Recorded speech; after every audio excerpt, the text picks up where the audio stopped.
Hello, this is Andrine, a Jewish American priestess, and I am coming to you today on the 1st of Av. That is the new moon of the month of Av. It's a new moon in Cancer, I believe. And we're going to do a reading today with 3 moon cards. I am traveling, so I don't have most of my decks with me, but I did bring 3. I have the Rider-Waite-Smith Tarot deck with the moon. And that will be card number 1. I have this tiny tarot deck, which I actually don't know the name of. Looks like that on the back. And this is going to be card number 2. And I have the Botticelli tarot,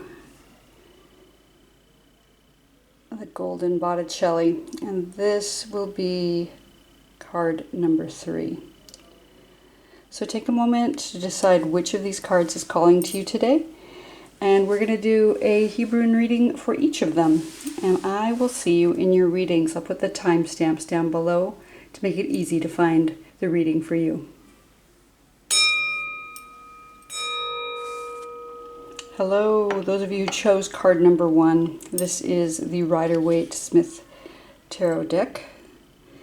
And this is the moon card. And what I love about the moon card in the traditional form is that it has this creature crawling up from the deep.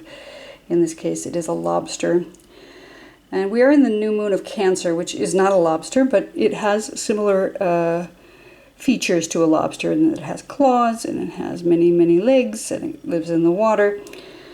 And it's sort of it could be a frightening creature. And in that, the moon does speak to things that are beneath the surface, things that are underneath the water, as it were. And because we are in the new moon of Cancer, Cancer also tends to be a sign of those who are protective. Let's say they have a shell on them and they're trying to protect themselves. And I don't know how that will play out in your reading today, but here is your moon card. We'll set this off to the side. And we're going to take out 3 Hebrunes today. And we're going to do the 3 Hebrune spreads. At the top of your reading, we have the letter Kaf.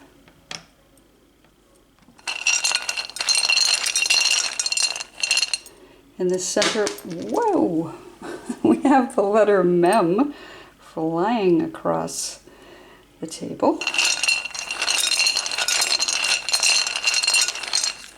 And at the bottom of your reading, we have the letter Samech. That's lovely. All right, so the top position in these readings is what's going on right now. What is our current circumstance? And we have the letter Kaf. The letter Kaf or Chaf is the letter that is supposed to represent the palm of a hand or the sole of a foot. And so I think about it as representing giving and receiving, that giving what we are supposed to give and receiving what we are supposed to receive. And in the Sefer Yetzirah, the book of creation, which talks about the letters in the Hebrew alphabet, Kaf represents the binary transformation of wealth and poverty. So there is a certain element that has to do with that giving and receiving. What is the wealth that we have in our life, and where are we feeling impoverished? And how can we give appropriately without becoming impoverished? And how can we ask for help and receive what we need to receive? The letter Kaf has to do with that, whatever extending of the hand we have going on here.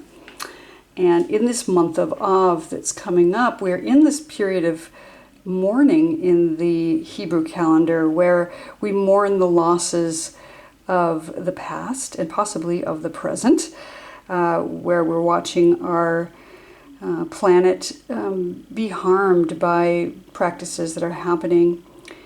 And as earth-based Jewish folk, it's very important to take care of our planet. The Kaf represents the sun in the sky, or rules over the sun in the sky. Each of the letters in the Sefer Yetzirah rule over one of the planets or celestial bodies. And Kaf represents the sun, and right now we're on the heat of the summer.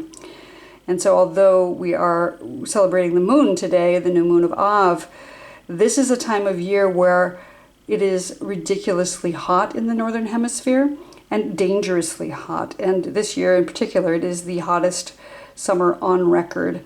So we are dealing with this oppression, and Kaf having to do with the palm of the hand can represent anything that is an oppressive force as well.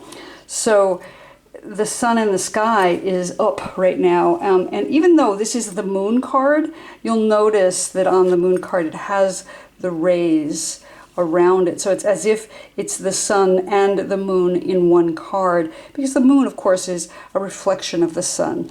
Without the sun, the moon doesn't shine at all. So they're intricately linked, the Kaf and the moon, the sun and the moon. And the giving and receiving, it's the same thing. The sun gives and the moon receives. The sun is the yang energy and the moon is the yin energy. So there's something here about giving and receiving that's up for you right now. Something about that transformation of wealth and poverty.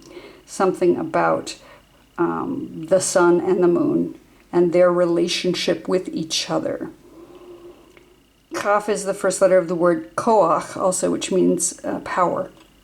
So there's something about power, a power dynamic that perhaps has been imbalanced or is coming into balance. And that seems to be the current situation for you in your current new moon situation as we're coming into Av. There's something about power, there's something about giving and receiving. There's an important lesson to be learned about where are you receiving what you need to receive and giving what you need to give. Again, keeping things in balance. And the central letter in our reading is about our challenge in our situation, or perhaps the fear in the situation. I have the letter mem here, and this is really interesting because, of course, when we took the mem out, it went jumping across as if it were afraid in some way. The mem is the mother letter of water. And I find that fascinating because in this card, as I was saying, we have something under the water that is frightening. We have something down here that is scary. And whatever it is causing the water to ripple.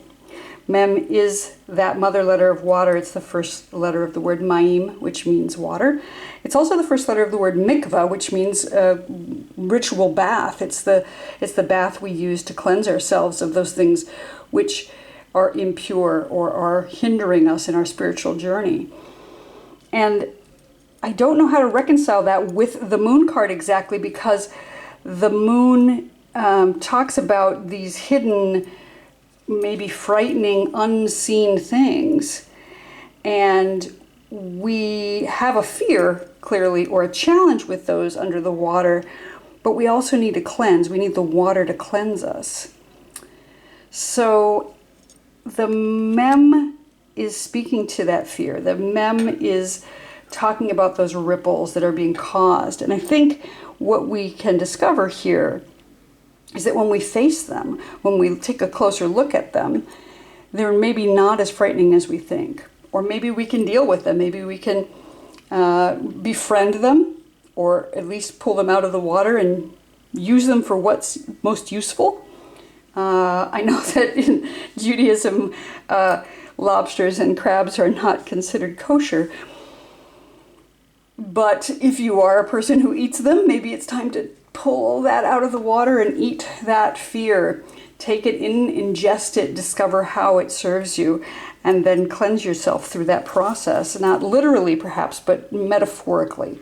Face the deepest fear. Face that which is under the water, because it is rippling the surface, whether we like it or not. There's something under there that needs to be dealt with.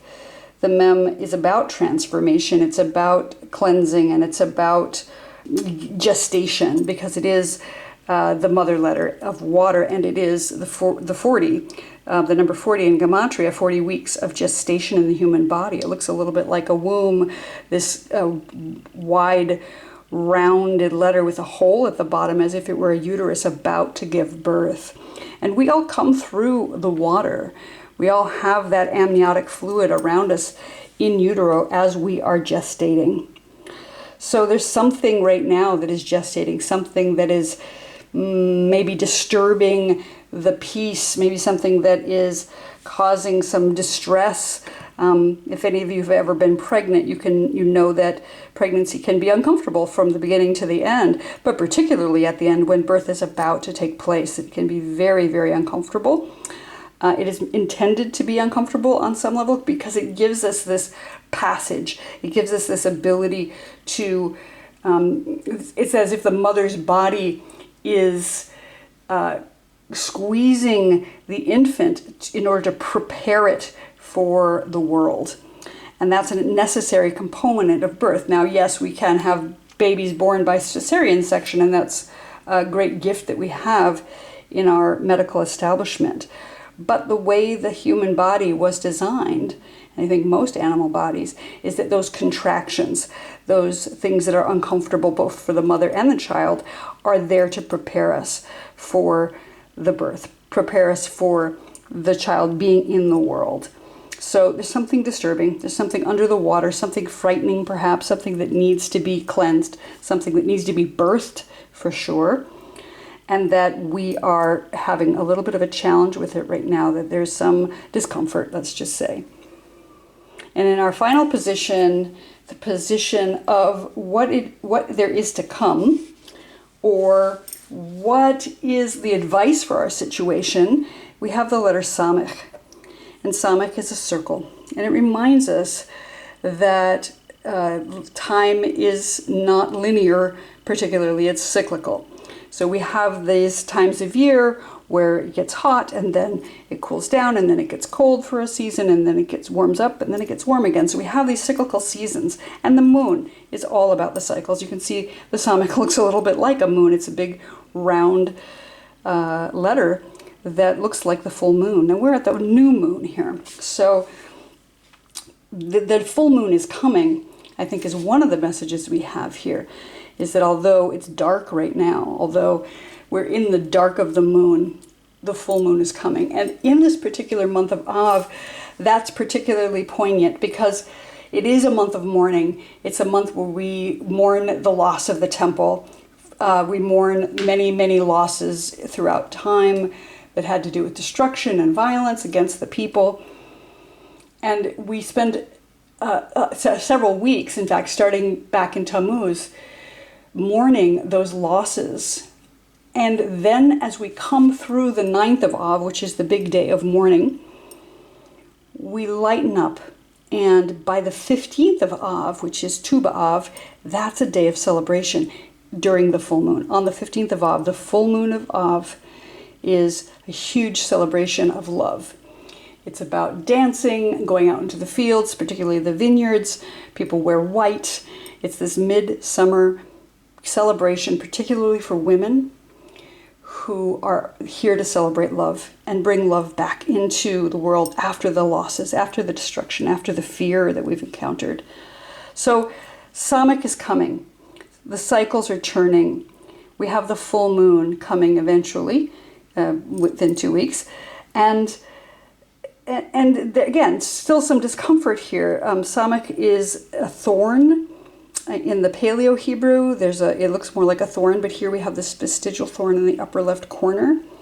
And it reminds us that there are thorns, that in every cycle, as we come around the smooth part, we bash into that thorn again as we come back up around. And so it's about cycles and seasons and circles and thorns and boundaries.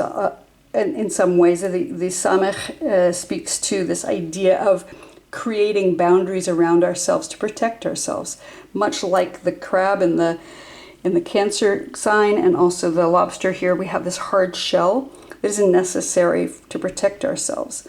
Samech has that idea within it. People used to plant thorn hedges around their properties to protect their animals and their homesteads. So it's about setting up boundaries that are healthy and safe. Not so high that we can't get out or that we can't let people in. They're permeable boundaries. But this idea of protection is necessary. That's what our advice is here. That's what's coming, is this. These cycles are changing, seasons are turning. There is this important lesson to remember, that we need to set up appropriate boundaries so that when things do turn and when cycles do come around, that we are protected again. The Samech is the foundation of agitation in the Sefer Yetzirah. And that same idea of that thorn that is there in every cycle, there's usually some kind of catch. Even in a wheel that has a cog, each of those little sharp parts are what keeps it going around and around. So this idea of protection is here, this idea of support. Samech also speaks to the idea of being surrounded with love, being surrounded with a big hug. The word sovev begins with Samech. So we have this idea of being surrounded, being supported, and coming through a cycle, coming through the dark of the moon in order to find the fullness again. And so for those of you who chose the Rider-Waite-Smith Tarot, what I'm seeing is right now we are in this sunny period, this bright sunny period where there's a give and take that is being brought to light, that even though we are in a period of the sun shining, it's what allows the moon also to reflect. That we have this idea of power or oppression that's maybe up for us, and it's time to face the fears that we have that are beneath the surface, that are under the water. Maybe reach down, grab the monster, take a look at it, discover what it is so that we're not so frightened of it, and get ready to gestate and give birth to that which we need to move on to the next iteration. And when we do that, we'll have completed our cycle and our circle. So again, even though we're in this darkness time, the dark of the moon, we can know that the full moon is coming. Know that we can be surrounded again with love. That even though we're in a period of mourning at the beginning of Av, when we come into the fullness of the moon, we'll have the ability to love again, to reach out and connect again. So for those of you who chose the Rider-Waite-Smith Tarot Moon today, this has been your reading. I wish you a Chodesh Tov, a happy new month, and I will look forward to seeing you here again in the future. Hello, those of you who chose card number 2 with the tiniest of tarot decks. I'll bring your card up here to take a look at. We have the moon. It is the number 18 in the tarot deck. And you can see in this particular deck we have a moon. It looks like there's a plant in the upper left corner, and then an owl flying underneath here, the moon. And so this idea of stealth and darkness. And we have, many of the moon cards have just a crescent. Some have both the crescent and the full moon. This one seems to have both. But the moon comes out at night generally, and that's what we think about. And so we have the darkness that comes with the moon and the mystery and the unknown. So that may be up for you today in the new moon, in the darkness of the moon. I'm going to set this card off to the side, and I might zoom in a little bit since it's so little. But let's pull out our letters first. We're going to pull out 3 Hebrunes today and see what's up for you during the new moon of Av.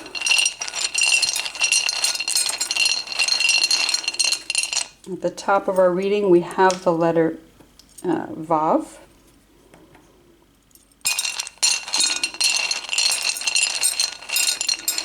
In the center, we have the letter Aleph.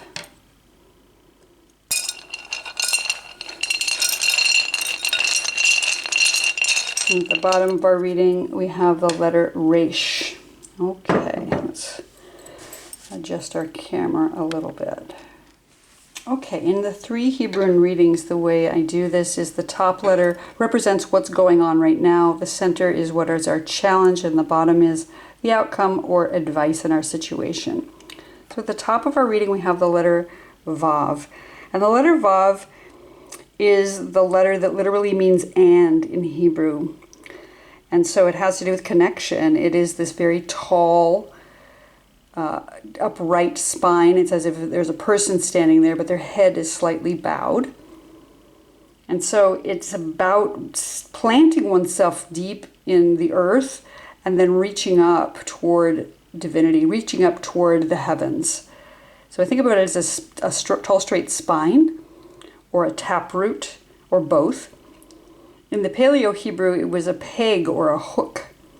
So it has this idea of connecting things, that which connects, say, a tent to the earth, to tether it from flying away, or connects to pieces of cloth together. They were the connectors around the veils of the Holy of Holies were connected with these hooks. They were sometimes made out of very valuable material because they were so important, although they were small. So we have this idea of the connection piece that comes with Vav. And I think about it in terms of connecting to the divine, certainly connecting to oneself, but also connecting to other people.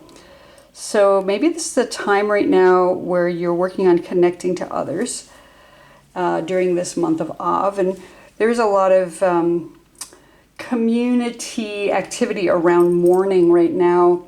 In the month of Av, we have these celebrations of mourning the destruction of the temple and various acts of violence against our community.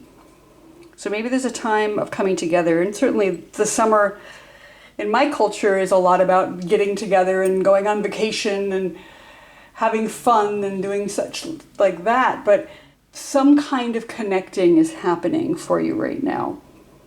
Vav is also about the sense of hearing. In the Sefer Yetzirah, each of the letters have a either body sense or a foundation of some sort.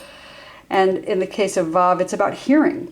So I think about it in terms of getting together with other people, but listening, being able to hear what other folks are saying and being heard yourself. It's a very important time of year to perk up your sense of hearing.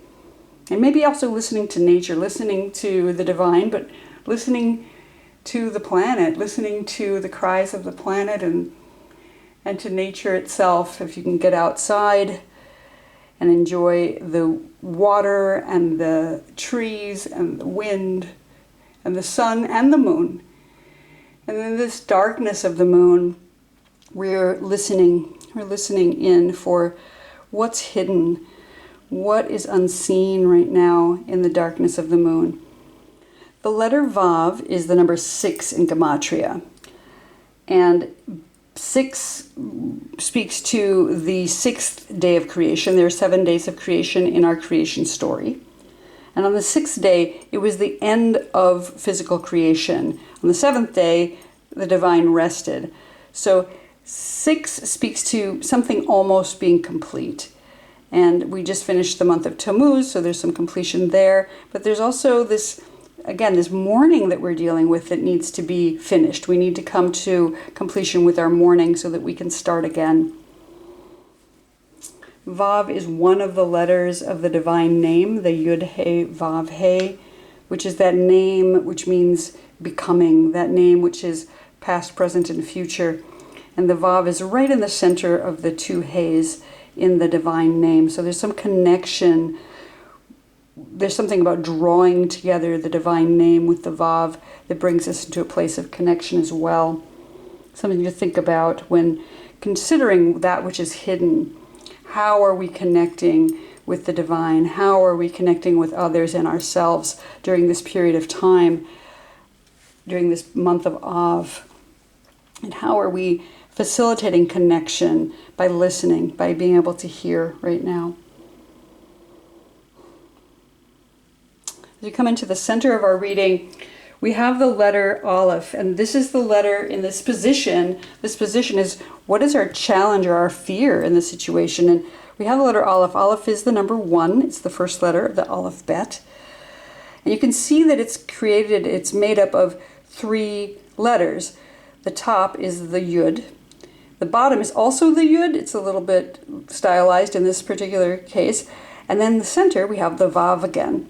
So we have the Vav here twice. It's about connection. And Aleph is about connecting heaven and earth. It's about balancing above and below. It is the mother letter of air. So it has to do with breathing, breath in our bodies. The chest in the body is the body part that it corresponds to. So it can have to do with chest and heart. And so maybe there's some concern, maybe there's some fear or challenge right now in your body having to do with breath, having to do with heart, either literal or metaphorical, and the connection of above and below. So the connection of the divine above, because the Yud again is the first letter of the divine name, and the Yud below, because the divine does dwell in the earth and in us, and the connection between those two. How are we connecting with divinity? How are we connecting with the earth? How are we connecting the idea of divinity and our own lives and our own place here on the earth? I love that Aleph is about oneness, about bringing everything back together. And the challenge here is, of course, how do we connect? How do we reconcile our oneness with the oneness of the divine? How do we reconcile the moon with the sun? How do we reconcile that everything is connected and brings it back to the oneness of all things? I think about Aleph as being a crossroads, and to that end we're in this place of difficulty, this challenge, this fear perhaps, as we've come to some sort of crossroads and we need to decide what direction we're going to go. And although we have the Yud above and the Yud below and the Vav between, you'll notice that they don't meet in the center, that we have to take a little dog leg there. We have to jog to get from one to the other. So there may be some challenge around that crossroads about deciding what direction we're going to go, whether we're going to go above, below, or straight on that path. Or if we're coming up this way, how do we get to divinity? So we're at this liminal space of the crossroads. And perhaps we're having some challenges, like I said, with finding our breath, finding our ability to sit in silence, about connecting with heaven above, with perhaps the moon in the sky and the earth below. Are we being able to see the oneness of all things? Are we being able to see the unity in the multiplicity in the world? There's so many things going on. There's so many people, so many divisive issues right now in the world. And yet we're still one planet. And how can we see the one that is the divine in all things? That's a huge challenge. And maybe it's a little bit scary. Maybe it's a little scary right now. Aleph is the first letter of most of the names of God in the Bible, in the Torah. We've got El, Elohim, Adonai, El Elyon. And we have also Adam, Adama. That's mud, earth, human. So it's the first letter of both the divine name, El, and Adama, the earth and the people on the earth.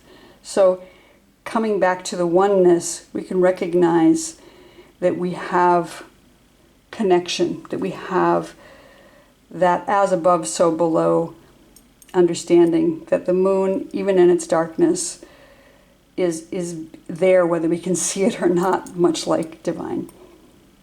And in our final position, and this is the position of what is our outcome given the current circumstances, or what is a little bit of advice perhaps for us, we have the letter Resh. Resh is the first letter of the word Rosh, which means head. And it looks a little bit like a bowed head here. You can see it looks very similar to the top of the Vav there, that bowed head, that humility. Resh is the first letter of the word Rosh as well, which means somebody, a poor person or a poor one. So there is something about humility to it. There's something about the head, but it's also a new beginning because, of course, the head of a thing, like Rosh Chodesh, the new moon, the new month, means the head of the month, like Rosh Hashanah. So we have this new thing coming. We have some new beginning that is coming up. Resh is the second letter of Torah, the word Bereshit, which means in the beginning. Resh speaks to that beginning. So we have a new start. Something new is coming. Of course, we have the new month. We have the new month of Av. That's the first start that we're dealing with today, is Av. And we have something else possibly coming. Certainly Rosh Hashanah, which is the new year, coming up in Tishrei in a couple months. So we have the ability to start again. And that's the message of Resh here today, I think, is even though we're having challenges at the crossroads, a new beginning is coming. Resh is the binary transformation of seed and barrenness in the Sefer Yetzirah, which speaks to this continuum between once we've planted a seed, will it sprout, will it grow, will it bear fruit? And we're somewhere on that line. Right now it looks like that seed is about to be planted. It's a terrible time of year to plant a seed. We've got this heat coming down from the sky. But there's also this idea that in, for instance, the Farmer's Almanac, sometimes it says we should plant at the new moon. The new moon is the time where we plant seeds of intention. We are about to start a whole new cycle here. What would we like to see in the coming month? What is it you would like to see come into fullness by the middle of Av? What seeds of intention would you like to plant? What are your hopes and wishes and dreams? What projects do you have planned, or what kind of rest do you have planned that you would like to fulfill this month? And this is the time to do it. This is the time to plant that seed. It's the time to think about those intentions for the month. So take the time right now to come to a crossroads to decide where you want to go. Which direction would you like to go? Do you want to get stuff done? Are you motivated to make things happen? Or are you motivated to take a rest? Are you motivated to finish your creation and just coast right now? And whatever that intention is, and I can't tell you what it is because I'm not you, you get to set that, you get to plant that seed, and then you get to see it bloom throughout the next month. So as we come into this new month, this new moon of Av, and we're dealing with the unseen, the hidden, perhaps that stealthy owl that is flying beneath the radar that we can't quite see coming when it comes at us. This is the right time to connect with the earth, to plant yourself deep like a taproot into the earth, but to reach up toward the divine with a little bit of a bowed head, with a little humility, and find your connection. As you're finding that connection on that continuum that's between heaven above and the divine in us and in the earth below, what direction do you want to go? What direction would you like to see as you're sitting here trying to decide how do you become one with that which is drawing you? And when you do that, you'll be able to see your way forward into that time of planting a new seed, into finding the beginning. And maybe that time is just right now. Maybe this is a rapid progression for you and it's time to plant those seeds right this moment. Or at least plant the intentions for what you'd like to see in the coming month. So for those of you who chose the Tiny Tarot Moon today, I wish you a Chodesh Tov, which is to say happy new month. And we will look forward to seeing you here next time.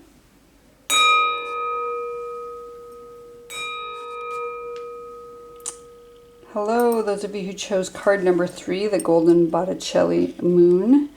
Let's take a look at your card. We have this beautiful crescent moon on this gold backdrop with a angel coming down and some hills below, and down deep in the water you can see our lobster coming up out of the deep. There's a walled garden over here, and I see some ships on the horizon. Several, in fact, ships on the horizon. Maybe a bridge over there, and many, many flowers dropping down from on high.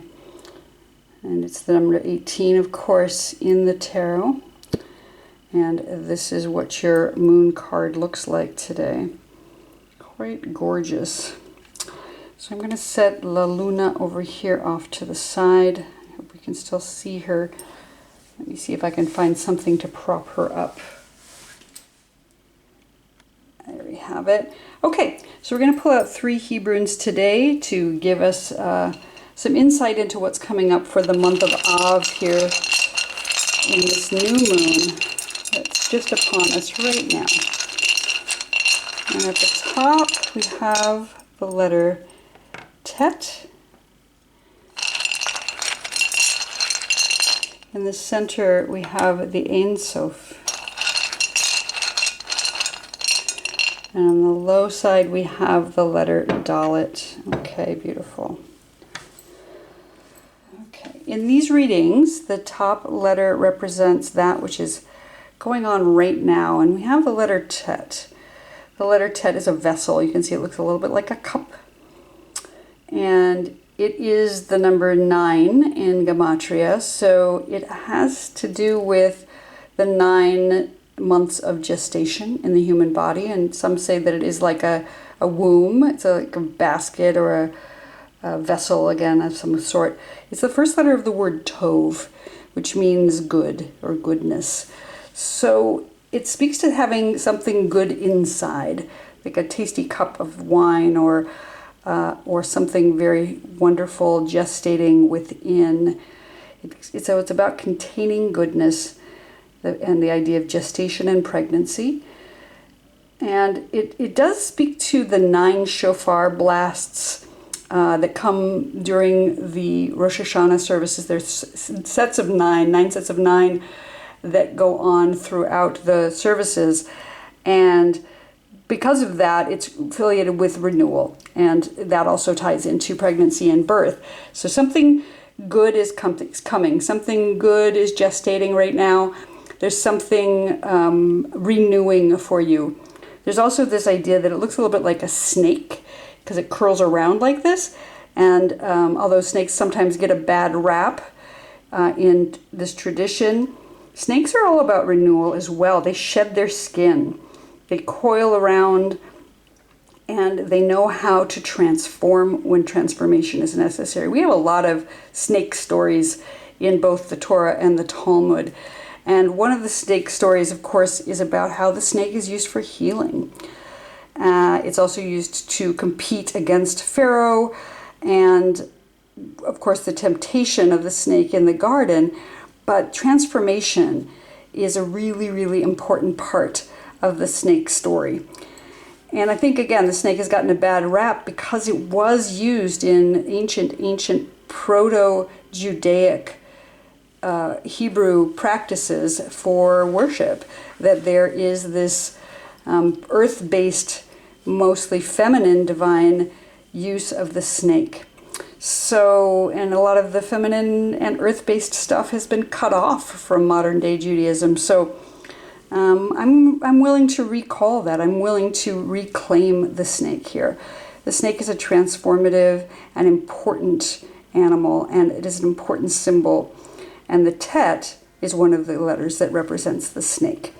So this idea of renewal, this idea of pregnancy, gestation, and goodness within it. Tet is the month of Av. In the Sefer Yetzirah, each of the letters is affiliated with a different month. And the month of Av is the letter Tet. So here we are, first day of the month with the letter Tet as well. It's the constellation Leo in the sky, and it is about the sense of taste in the mouth. So something good. We're tasting something delicious right now.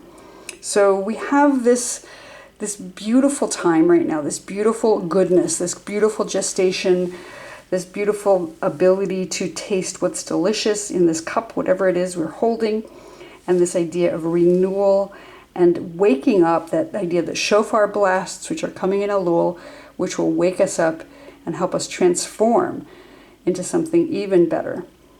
So this is what's up right now. The letter Tet is absolutely our moment right here. In the center, we have the position of what is frightening or challenging right now, and we have the Ein Sof here, the blank. So the Ein Sof is the unknown, and because of this, I mean, I love this. It looks a little bit like a moon, the full moon up in the sky, but on the moon card itself, we have this creature coming up from beneath the water.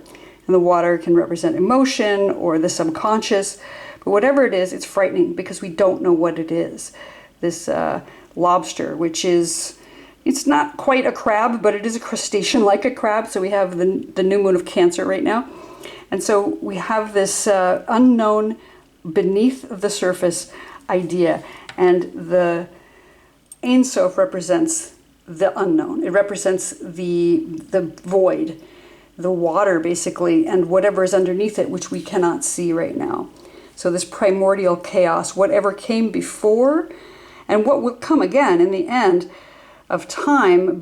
Before time there was no time, and after time there will be no time again. The Ein Sof represents that place outside of time, that place before creation and after creation, this idea of boundlessness, and that can be terrifying. So it does not surprise me that we have this Ein Sof in the center, in this position of a challenge, in this position of a fear, because it is frightening when we don't know what's coming. It is frightening. And when we're pregnant, when we have this gestation period, maybe we don't know how it's going to go. We don't know what we're birthing. We don't know whether there's going to be health. We don't know whether we're going to survive the ordeal at all. And so it can be very, very frightening to walk through this blank space, this unknown, walk into this unknown. But interestingly also, there's this idea that before creation, the divine, which was everywhere, needed to contract itself down into one point so that there would be space for creation to exist. And the idea of contraction is exactly that of giving birth, that we have to contract, that the Great Mother had contraction, this idea of Tzimtzum, the one who contracts, she who makes space. And we have to make space in order for creation to exist. We have to make space in order for us to be able to create anything in the world. We have to have room. We can't create into a completely stuffed full area. We have to have something. We have to have some area. We have to move things aside so that we have space to create. Move time aside. Sometimes we have to carve out time in order to create space for ourselves, for others, for our ability to make art or whatever it is we make in the world, because we're all creators on some level. So it is frightening sometimes. It is challenging sometimes to step into the void, to walk into that blank space, but it is essential. It's essential for creation.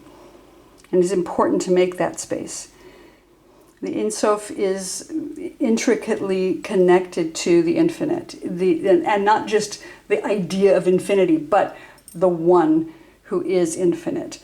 That whether you believe in God or goddess or not, there is this expanse. You can believe in the universe and the understanding that the universe is expanding and expanding and expanding. There's this idea of the infinite that exists out there.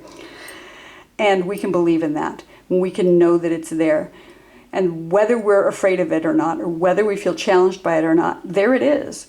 Whether we accept it or not, we exist within it. We exist within this infinite, whether we can see it or not. And once we do that, once we're able to accept or move through this blank space, we'll come to the final letter, which is Dalet. And Dalet is a doorway. It is the idea of stepping through a threshold into the next space. Dalet is about humility and wisdom and foolishness as well. It is this gate that we have to walk through to get to the other side, wherever it is we're going. The first letter of the word dal is dalet. Dal means poor. And so it has this idea of humbling oneself to get through. And I think of it sometimes as having to duck your head to get through a doorway so you don't smack your head on it. It is the number 4 in Gematria.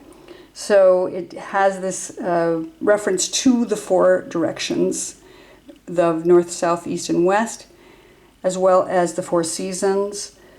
So it has to do with cycles and circles, and that we need to walk through the doorway in order to get to the next place. It's also the 4 letters of the name of the divine, the Yud He Vav He, are referenced in that number 4. As I said, Dalet is connected to the binary transformation of wisdom and foolishness. So there's this idea that there's a continuum somewhere between that which is foolish and that which is wise, and that we exist somewhere along that continuum. We need to make decisions that are wise and not foolish. We need to choose correctly which door to walk through or when to walk through that. And sometimes these mysteries with the moon and with the unknown make it challenging for us to know when to walk through the doorway. But we can trust in divine timing, that there's this gestation that happens in the human body that is 9 months long. And that although doctors and parents try to predict when a baby will be born, the baby gets born when the baby is ready to be born. I mean, you can intervene if necessary. But there is divine timing, that when that doorway is ready to open, that doorway will open, and the thing that needs to get birthed will get birthed. Dalet also is connected to the letter delta, which is the delta of Venus, known as the sexual reproductive organs of the feminine. So there's something about birth. This is the doorway. This is the vagina through which all things are birthed. So we have the gestation, we have the unknown, and we have the birth canal, and that doorway out through. That although there's something underneath that we don't know, that there's some maybe challenging, unknown, frightening monster underneath, there is a doorway. There is a gateway. Even though, for instance, we have this wall back here that we don't even see a doorway in or out of it, we can know that there is a gate in it and that we will find it when the time is right. That there are waters of gestation that are happening here and back here with the ships on them, and that we will be able to find our way through and get through that doorway, that gate, that channel, as it were, to birth out that which is good, that Tov will be birthed out when the time comes. And the moon, again, time of mystery. It's a time of not knowing. It's that time of the unknown. And we're at the dark of the moon, which makes it even more difficult sometimes because we can't see even in the night. But the full moon is coming. And Av is this month of mourning that we have. We have these rituals in Judaism where we mourn the destruction of the temple and we mourn the violence against our people.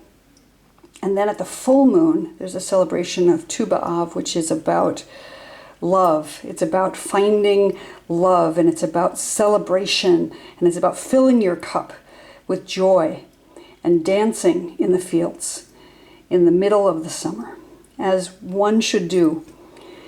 And so we can know that that time is coming as well, that there is goodness, that through the mystery we will be able to pass through the doorway and find our way on the other side into joy, into the infinite. So for those of you who chose the Golden Botticelli Moon card today, this has been your reading for the new month of Av. I wish you Chodesh Tov, that's a good month, and I'll look forward to seeing you here next time.